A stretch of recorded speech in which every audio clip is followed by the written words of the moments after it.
ஐயனார் துணை சீரியலில் டுடே எபிசோடில் நம்ம கார்த்திகாவோட அம்மா இருந்துட்டு நிலா வந்து நான் இந்த குடும்பத்துக்காக நான் பரிகாரம் பண்ணுறேன், இது என்னுடைய குடும்பம் அப்படின்ற மாதிரி வந்து சொல்லிடுறாங்க. இவ பண்ணிட்டாலையும் இவ ரொம்ப பணக்கார வீட்டு பொண்ணு, ஏதோ இவனுடைய சுயரூபம் தெரியாமல் இவனை கல்யாணம் பண்ணிட்டு வந்து திடீர்னு வீட்டில் நின்றுட்டா.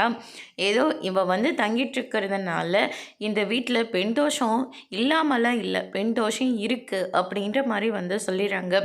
அதுக்கு அடுத்ததை வந்து பார்த்திங்கன்னா நிலா வந்து ரொம்பவே வருத்தப்பட்டு நின்றுட்டுருக்காங்க. அப்போ நம்ம சோழன் இருந்துட்டு நிலா வருத்தப்பட்டா அவர் சும்மா இருப்பார். உடனே கார்த்திகோட அம்மா பக்கத்தில் போகிறாங்க. அம்மா, என்ன நினச்சி நீங்களாம் இப்படி பேசிகிட்ருக்கீங்க? உங்கள் பொண்ணு நாங்கள் நினச்சிருந்தா இந்நேரம் அவங்களும் எங்கள் வீட்டில் தான் இருந்திருப்பாங்க. ஏதோ என் அண்ணன் காலை நீங்கள் விழுந்து கெஞ்சி கேட்டதுனால தான் இப்போ உங்கள் பொண்ணு எங்கள் வீட்டில் இல்லை. கொஞ்சம் அதை நினச்சி பார்த்துட்டு என் பொண்டாட்டியை நீங்கள் பேசுங்க அப்படின்ற மாதிரி நம்ம சோழன் வந்து சொல்லிடுறாங்க.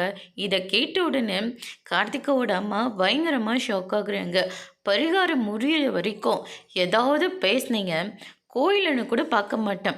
உங்கள் மாப்பிள்ளை இருக்காருல்ல, அவர்கிட்ட போயிட்டு இப்படி தான் உங்கள் பொண்ணாட்டி கல்யாணத்துக்கு முன்னாடினால எங்கள் அண்ணனை கல்யாணம் பண்ணிக்கோங்கன்னு வந்து கெஞ்சிட்டு இருந்தான்னு உண்மையை போட்டு சொல்லிடுவேன் அப்படின்ற மாதிரி சோழன் வந்து மிரட்டுறாங்க.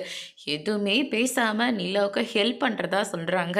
அதோட இன்னைக்கான ப்ரமோ முடிச்சிருக்காங்க. இனி ஐயனார் துணையில் அடுத்தடுத்து என்னெல்லாம் நடக்க போகுதுன்றது